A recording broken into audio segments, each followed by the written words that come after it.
इंदौर में वरिष्ठ अधिवक्ता प्रमोद द्विवेदी ने पत्रकार वार्ता कर भाजपा सरकार पर जमकर निशाना साधा। इस दौरान उन्होंने भूमि अधिग्रहण को लेकर भी चर्चा की। वरिष्ठ अधिवक्ता प्रमोद द्विवेदी ने कहा कि भूमि अधिग्रहण कानून कांग्रेस की मनमोहन सिंह सरकार लाई थी। ये कानून राहुल गांधी की व्यक्तिगत सोच की थी। कांग्रेस पर दबाव था, कानून न बने, परंतु बना और लागू भी किया गया। देश के 35 से अधिक बड़े घराने नाराज हुए।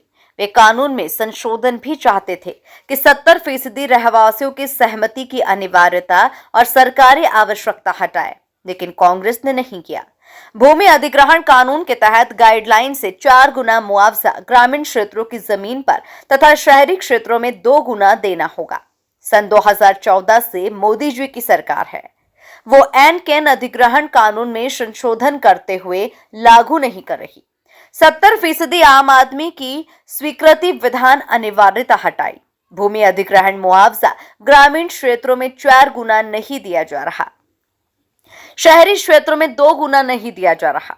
उन्होंने कहा कि इंदौर का उदाहरण सामने है। स्मार्ट सिटी योजना के अंतर्गत मकान, दुकान आदि अधिग्रहण किया गया, अतिक्रमण बताया गया। आज का मास्टर प्लान पूर्व की संपत्ति बताई गई और बनी बनाई को अतिक्रमण सिद्ध कर दिया गया। उन्होंने कहा कि आखिरकार भाजपा सरकार शोषणकारी व्यवस्था रखे हुए है। जो अतिक्रमणकारी नहीं थे वे अतिक्रमणकारी बना दिए गए। मेट्रो स्टेशन के खातिर, मेट्रो प्रोजेक्ट के खातिर, स्मार्ट सिटी योजना के खातिर हिटलर शाही चली। इंदौर में आपने देखा होगा कि स्मार्ट सिटी योजना के तहत सड़क चौड़ीकरण के नाम पर मकान तोड़े गए, दुकान तोड़े गए। कई लोगों के तो पूरे आशियाने उजाड़ दिए गए। कहा गया कि टीडीआर देंगे, एफआईआर देंगे, पर आज तक टीडीआर ना एफआईआर।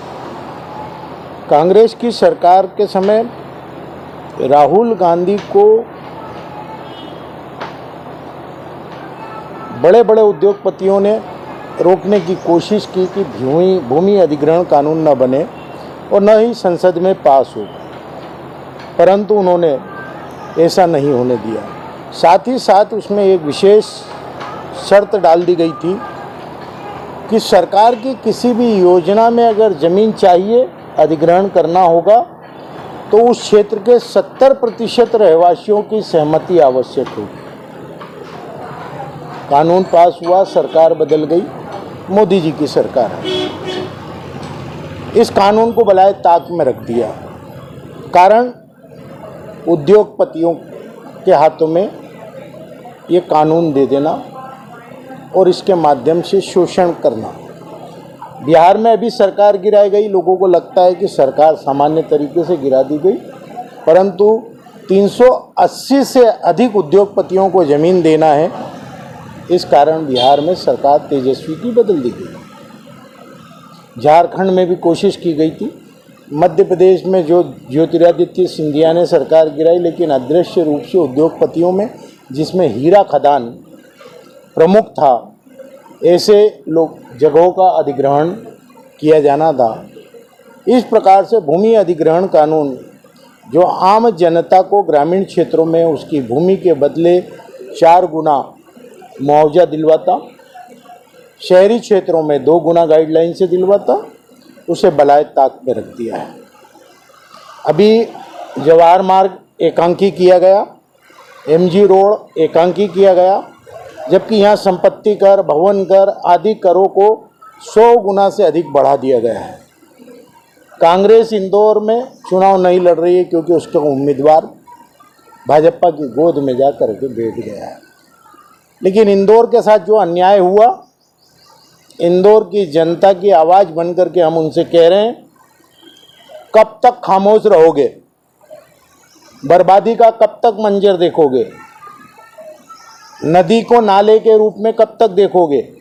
भ्रष्टाचार की गंगोत्री में नहाते हुए इन भ्रष्ट चंगू मंगू को कब तक देखोगे? चंगू मंगू का मतलब होता है नौकरशाह, चापलूस अधिकारी और काले कारनामे को अंजाम देने वाली गैंग।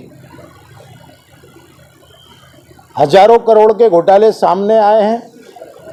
अगर स्मार्ट सिटी और भूमि अधिग्रहण कानून के जद में देखा जाए तो इंदौर में आसपास के क्षेत्रों में किसान आंदोलन कर रहा है, लेकिन मुख्यमंत्री हों या केंद्रीय नेता उनकी बात नहीं सुन रहे हैं। ऐसे में सबको अपना आक्रोश व्यक्त करना चाहिए और मैं निवेदन करता हूं कि नोटा दबाकर अपनी ताकत बताएं, अपने टूटे हुए मकान पर आंसू गिराते हुए जब मतदान केंद्र तक जाएं तो इनके आतंक के खिलाफ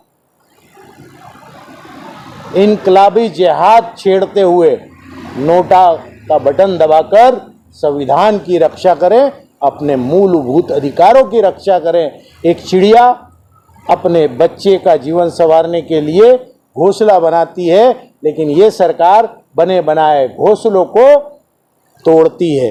अतः नोटे का बटन दबाएं और आक्रोश व्यक्त करें, यही अपील कर रहा हूं। इंदौर से द नेशन टाइम्स की रिपोर्ट।